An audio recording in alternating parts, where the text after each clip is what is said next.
In the dark annals of history, there are moments that send chills down the spine. Imagine a scene where a pope, the spiritual leader of the Christian world, walks beneath the windows of a prison where his own cardinals are being tortured, reading his prayers in a loud voice while listening to their agonizing screams. This isn't a scene from a horror movie. It's a real event that took place during one of the most bizarre and damaging periods in the history of the Church, the Great Schism of the late Middle Ages.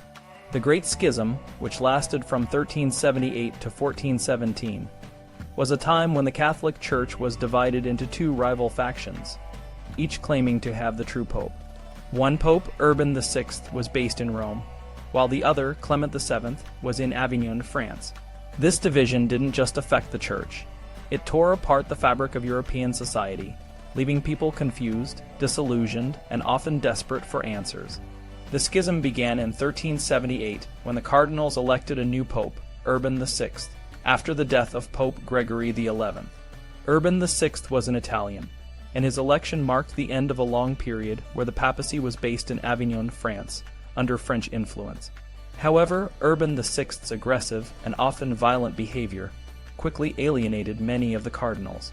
They claimed that his election was invalid because it was conducted under duress, and they elected a new pope, Clement VII, who was French. This split created a situation where there were two claimants to the papal throne, each with their own supporters. The Church, which was supposed to be a unifying force, became a source of division and conflict. The schism had profound effects on the everyday lives of people. Imagine living in a world where you're not sure which pope to follow. Every Christian found themselves in a difficult position. If you followed one pope, you risked being excommunicated by the other.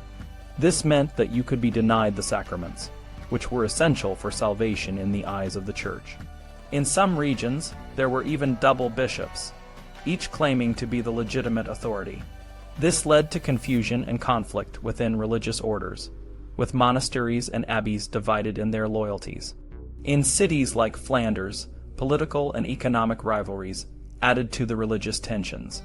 Loyal supporters of one pope would leave their homes and businesses to move to areas where the other pope was recognized, leading to social and economic disruption. The financial impact of the schism was devastating. With the Church split in two, the revenue for each papacy was halved.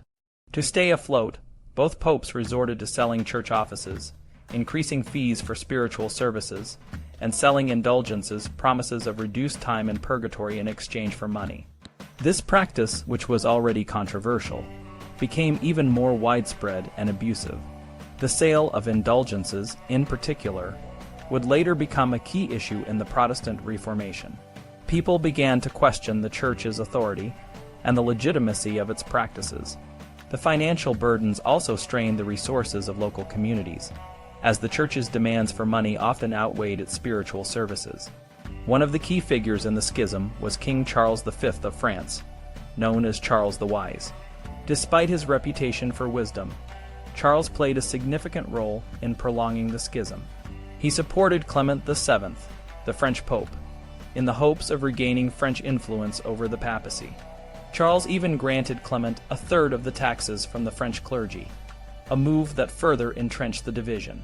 Charles's brother, the Duke of Anjou, was a fervent supporter of Clement. Anjou saw an opportunity to gain power and territory by supporting Clement's cause. In exchange for military support, Clement promised Anjou a kingdom in Italy, known as Adria. This kingdom was to include several important regions, but the plan was overly ambitious and ultimately failed. Nevertheless, it showed how the schism was being used for political gain, further complicating efforts to resolve it. The University of Paris, one of the most prestigious centers of learning in Europe, played a crucial role in the schism. The university's masters of theology, who were less influenced by political pressures, refused to accept Clement VII as the legitimate pope. They called for an ecumenical council to resolve the schism, a move that was met with hostility from both popes, who saw it as a challenge to their authority.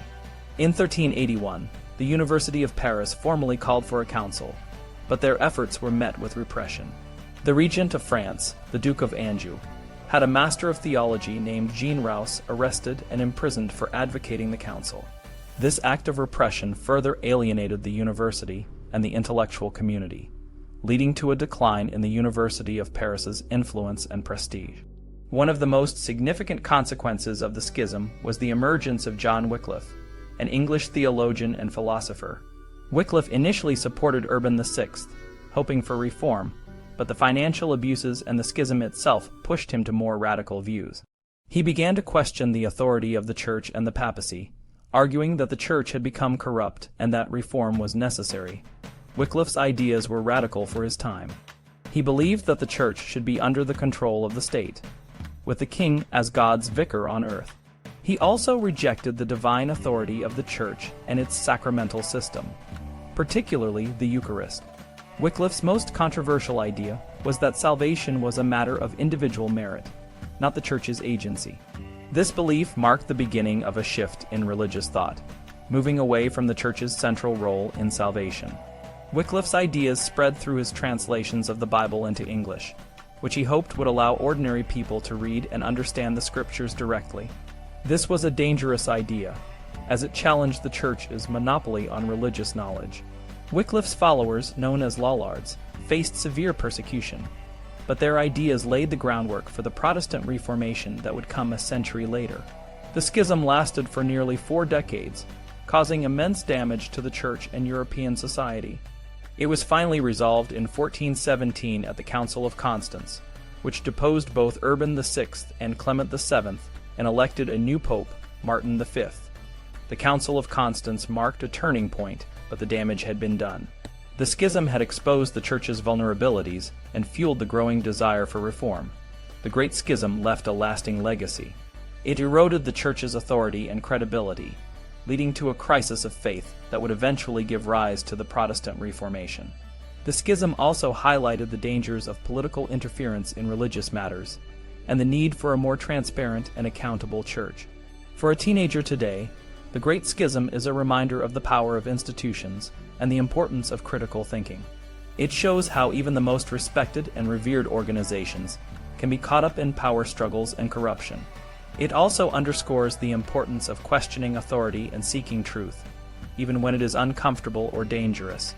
In the end, the Great Schism was a dark chapter in history, but it also paved the way for a new era of religious and intellectual freedom. The seeds of change that were sown during this period would eventually lead to a world where individuals have more control over their lives and beliefs. The Church, once the unquestioned center of European life, would never be the same again.